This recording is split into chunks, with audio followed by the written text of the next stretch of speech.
Hey everyone, I'm Jeff Albright, a licensed massage therapist, and this is my video blog on Therapeutic Massage. So, my facility is Therapeutic Massage, and we'll be covering today Swedish Massage in my activity, and my citation sources are Null R 2016 Healthline, Knee Replacement and Your State of Mind, retrieved from www.healthline.com/health/total knee replacement surgery / insomnia, depression, #insomnia2c.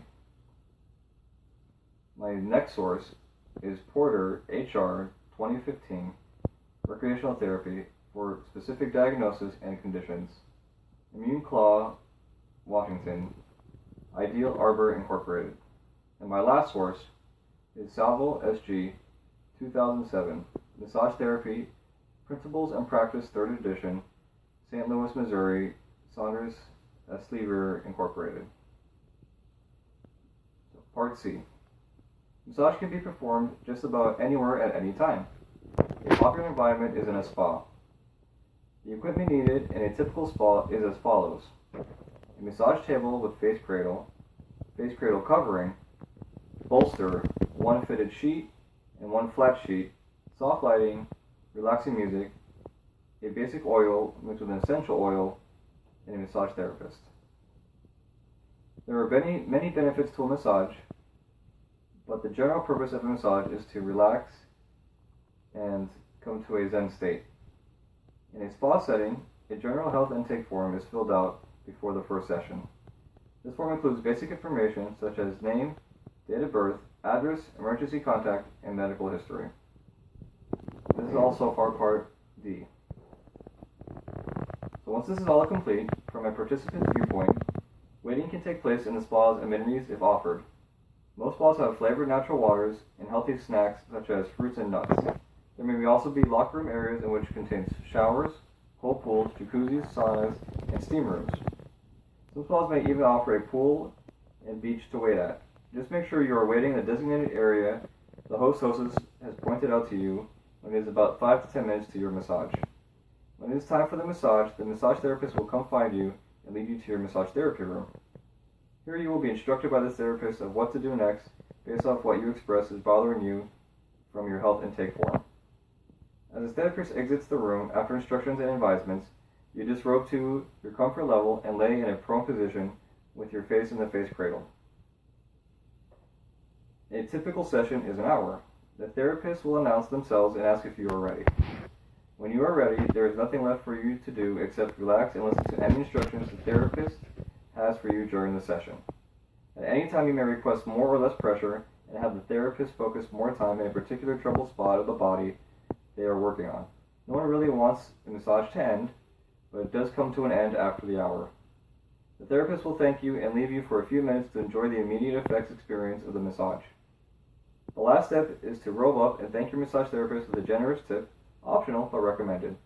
An optional and recommended treatment after the massage is a warm soak with infused minerals and essential oils.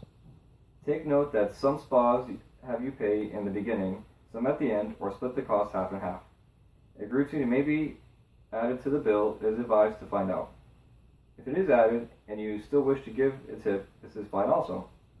If receiving a duet massage, a massage with someone else next to you, usually a loved one such as a significant other, family member, or friend, is the same process from start to finish as the single massage. From a therapist's point of view, it is similar to a participant when it comes to reviewing the general health intake form with them, walking into the treatment room and performing an hour massage. During administration of therapy, the therapist performing Swedish massage can perform many variations of this particular massage. First, adjust drapes and bolster under feet. One massage routine, for example, can include starting with the neck and back for 15 minutes, applying oils to hands, and the opening stroke is an effleurage to assist the participant and cover the neck and back surface with oil to reduce friction. Unless a trained professional, one should always avoid the spine, with both hands open and placed with the anterior side of the hand on the participant. This opening stroke is light pressure just to warm up the muscles. Once 2 minutes have gone by of the following muscle fibers from the back, medium deep pressure can be used. The forearm can be used in an effleurage stroke up and down the back unilaterally. First, the left side is worked, then the right, and finally bilaterally. Petrissage is performed bilaterally on shoulders and then unilaterally, and this stroke continues into the neck. After which, a raking stroke bilaterally is performed across the back and neck. Finally, tapotement is used in a cupped hand formation. 15 minutes on the legs is next, 7.5 minutes per leg, combining stretching, effleurage starting at the foot to the glutes, going along the venous blood flow of the body. Deep effleurage of the foot, medium pressure of the calves, with petrissage and cross-fiber friction strokes for a few minutes. And finally performing the same strokes of the calves on the hamstrings and glutes. Just a little more pressure, and all strokes with pressure go towards the heart. Have the participant supine, turning towards you and moving down on the table. Big straights accordingly. Place bolster under knees and face cradle under the head. Same strokes and stretches for the anterior side of the legs, just being aware of the joint movement when stretching. Same time as well, 15 minutes total. For the arms, it will be 10 minutes total, 5 minutes on each arm, performing similar stretches and strokes as the lower extremities, and all strokes with pressure are moved towards the direction of the heart. In the last 15 minutes, stretching, petrissage, and effleurage of the neck are performed, ending with an effleurage into a raised stretch, and syncing one's breathing with the participants when slowly placing the head of the participant back on the table. Gently say thank you to the end of the session with the participant and allow them time after the massage to enjoy the peace and tranquility of the environment. In a few minutes, check to see if they are okay or need assistance to be robed. Section E. Leadership considerations. There is a mutual respect between massage therapist and participant. The therapist leads and instructs the session based off your input. The proximity of the facilitator to participant is close. The massage therapist performing Swedish massage has their hands on participant through the duration of the session. Safety considerations to follow are with the participant listed on the general health intake form and with the update on the intake form per additional session. Other considerations is what the participant expresses to the therapist during the session. For example, asking for more or less pressure and letting the therapist know if a particular stroke or stretch hurts. Precautions for the therapist is to be aware of the participant's contraindications. There are no special rules. Everyone is treated to their needs by the massage therapist, and discussion questions are asked before, during, and after the massage as necessary. Section F. 3 different elements that can be treated with massage are amputation, back disorders, and back pain, and total joint replacement. Amputation, as defined by Porter, amputation is the complete loss of all limb elements below a certain point. Characteristics of an amputation is the same as its definition. The complete loss of all limb elements below a certain point. An example is a soldier who lost their foot in an explosion and the foot was beyond repair. There is nothing indicating a foot past the point of both lateral and medial malleolus.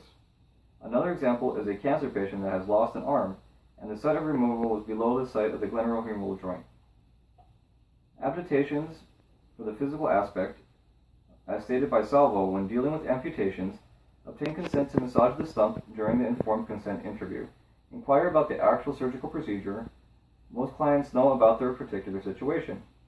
This will help the therapist identify trigger points once they know which muscles were used to wrap the site. Salvo goes on to mention that approximately 70% of all people with amputations experience phantom limb sensation.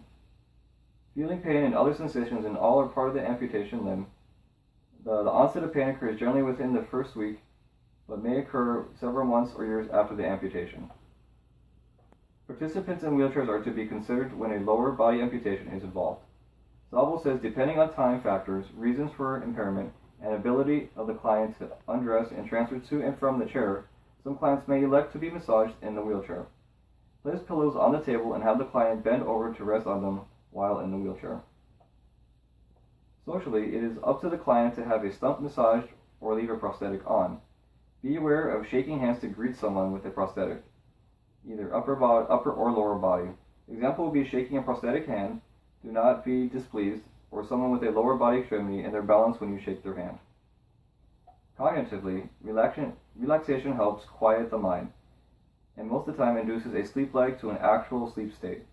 The considerations to be aware of is that there are some type of neurological deficits that would be contraindicated. Emotionally, a massage therapist must be receptive and caring of everyone's emotional state before, during, and after a massage. Knowing what to say and when to say it or not say is essential in helping maintain a relaxing setting. Effective coping with emotions from changes of an amputation is to be considered. A massage will help with any negative feelings and usually brings peace to a participant. Administrative modifications would be aware of contraindications such as edema. When dealing with a prosthetic limb, if the client wishes to remove it, look out for chafing or friction wounds. Avoid any inflamed areas, broken skin, or open wounds. For back pain, back disorders, and back pain, as defined by Porter, acute pain begins suddenly, lasts less than 6 months, and typically disappears once the underlying condition is resolved. Chronic pain remains active for 6 months or more, and the underlying causes may or may not be able to be resolved. Characteristics of the back pain are reported pain for an individual, deficits in posture, bending, twisting, lifting, and repetitive movement. Adaptations would be salvo states, physical adaptations. When adapting massage for special populations, keep in mind that the massage strokes themselves may not change. The alterations come in how you modify the pressure, speed, duration, and frequency of the massage, as well as how you position your client on the massage table and how you follow other safety precautions. As long as there's no contraindications, a massage may be given. Socially, one must be aware that pain can cause a change in lifestyle, especially with chronic back pain. A withdrawal of daily activities both at home and in the community can occur. A person may not want a massage because of the pain they are experiencing. Porter gives an example of changing a distorted thought into a positive one, such as, "It's good for me to remain physically active even if I do experience some pain. Having pain when I move doesn't mean that I'm causing further injury to myself." When giving a stretch, for example, in a massage, one must remind the participant it is okay. It is up to the therapist to gauge the resistance of a tight muscle while balancing out the pain threshold of the participant. Cognitively, Porter states that the cognitive restructuring begins with increasing the client's awareness of how thoughts influence behavior and subsequent health. Massage helps in relaxing the mind and allowing for thoughts to process easier. Emotionally, massage helps typically to influence thoughts in a positive manner. When one is relieved or decrease of pain, the better one's thoughts will be positive. Administrative modifications is just be aware of contraindications and adjust the participant's comfort level. And finally, total joint replacement. Total joint replacement, known as TJR, as defined by Porter, is a removal of a diseased or damaged joint and implementation of an artificial joint called a prosthesis. Characteristics: the most common TJRs are the total hip replacements, THR, and total knee replacements, TKR. Prior to TJR, a person may have joint pain during activity or while at rest. Porter states that the client's ability to perform daily life tasks and to sleep is substantially impaired due to the pain. Porter goes on to say other symptoms may include disabling stiffness, swelling, locking, and giving way. Adaptations. Physically, weight-bearing restrictions may be prescribed. Porter says physical therapists recommend strategies for safe walking and prescribe a mobility device to help clients adhere to weight-bearing precautions. Due to TJR, barriers in one's environment is important. Assisting a client off a massage table and assisting them standing them up and balancing for a few seconds until they adjust to their massage is important. Socially, if the client wishes to share situations they encountered in the community during the massage can be a good listener and offer positive support. Cognitively, a massage will help relax the mind and help assist the cognitive process. As far as a TJR, typically there should not be any cognitive deficits from such a surgery. The surgery itself should not cause any complications in cognitive ability. Emotionally, Nall says depression and anxiety can be factors, especially right after surgery. TJR after surgery can limit one's effectiveness in their daily life activities. Massage will help relieve any emotional stress. Administrative modifications. For all three disorders, weight-bearing and assisted mobile devices may be needed until a tolerable level of functioning calls for discontinued use. As a massage therapist, I recommend heating packs for increased range of motion and relaxation of the muscle groups affected. If the affected area has inflammation, ice and elevation when appropriate, such as a raised leg for a knee TJR. Laying supine for a hip and knee TJRs and decompression of the vertebral column to reduce back pain can also be implemented. And they give a quick demonstration of what a massage looks like, particularly Swedish massage. So here we have the client in a prone position on top of a massage table with a flat fitted sheet and her face in a face cradle. And over here, as we come down to the end of her feet, underneath I have placed what is known as a bolster directly underneath her ankles to give her support. In lieu of a basic oil mixed with essential oils, we'll be using lotion, which is also just as appropriate. So being aware of the patient, and or client in this case, we fix the drip accordingly, exposing only the area we're going to work on. Now for purposes of this video, I'll just be giving a basic demonstration and only using the neck with the lotion. And then I will demonstrate the rest of the strokes with her draped with her own clothing. So first you would warm up the client's back with some simple rocking. Now, just as I stated before, there could be many ways to do a massage, and in particular the Swedish massage, you would use the person's venous blood flow system in this massage, as in just pushing the blood back to the heart. So simple warming up of the back with just a little bit of rocking. Then you could begin with some compressions, or in this case with the Swedish massage, you could do effleurage up and down the back, like so, working in the back unilaterally. And then I'll be demonstrating on just one side here. You could give either compression, you could give another effleurage, and then depending on the area you're working on, you could do petrissage. And then you could even do some tapotement. Always avoiding the spine.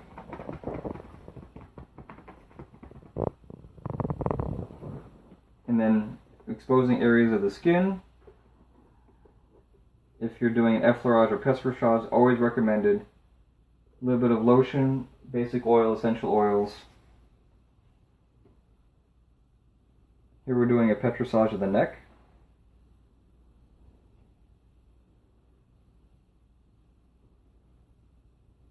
So typically a massage is about an hour. That's what the average person usually gets.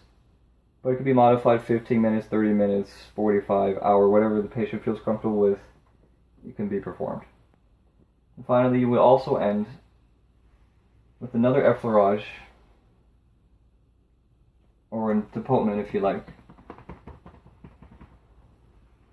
and nerve stroke.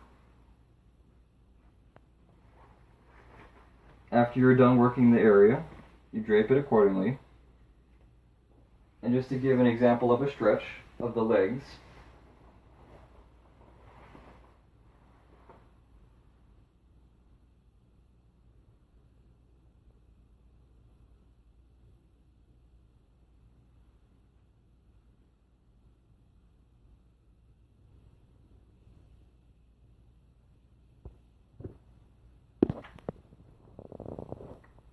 now as you can see, the range of motion on this client is great, all the way down to the glute. Awesome range of motion, quads aren't that tight. And up here, with dorsi and plantar flexion, extension, sorry, not extension, just plantar and dorsiflexion. Move the foot back and forth, as well as the toes. Now the back of the knee is an endangerment site. It would be contraindicated, but there are still muscles, tissues, and ligaments back there that need to be stretched. So a simple compression of the hand with the back of the knee, and then to the glute, like so. Now depending on the massage, you could do various stretches if you like, and then you could either start with the stretch, end with the stretch, or even after the massage, demonstrate to the client what the stretch is that you may want them to perform at home. Since it's bare skin, we do use lubricant. We'll do an effleurage towards the heart. So in Swedish massage, as stated before, blood flow back to the heart. When working any appendages, as well as the arms and the legs, all the pressure is pushing blood back towards the heart with the venous blood flow system. So after a few effleurages, you take it all the way up, like light to no pressure down. You can do petrissage of the calves. You can do some cross fiber friction. And then once you're done working the calf, blood flow back to the heart, full effleurage up to the glute, and back down to the foot. You would do that about 3 or 4 times. And then you come work the hamstring area, same as you did with the calf. Petrissage, medium to deep pressure, effleurage,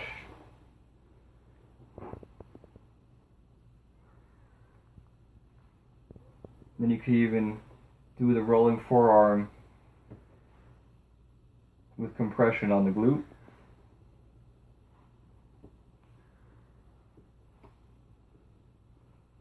And then you would give 2, 3 to 4 more effleurages at the end of working the leg. Get the blood flow back to the heart. Drape accordingly. Light compressions. Remove some excess oil. And then the same with the arm.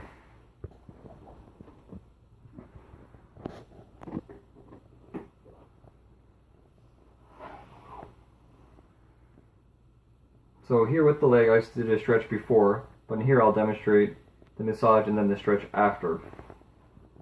So same thing, effleurage up, pushing blood flow back to the heart, going with the venous blood flow system.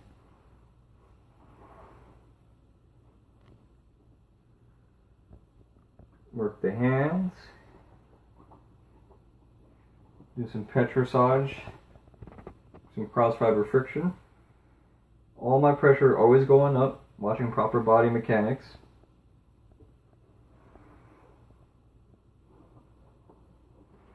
Once you're done with the area, blood flow back to the heart, light pressure down,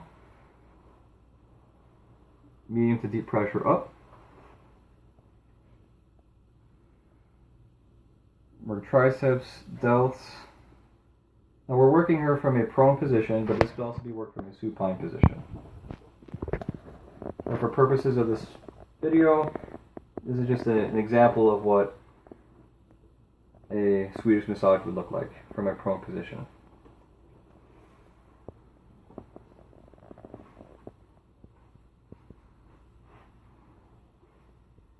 Well, thank you very much. That concludes this video blog, and I hope you enjoyed it.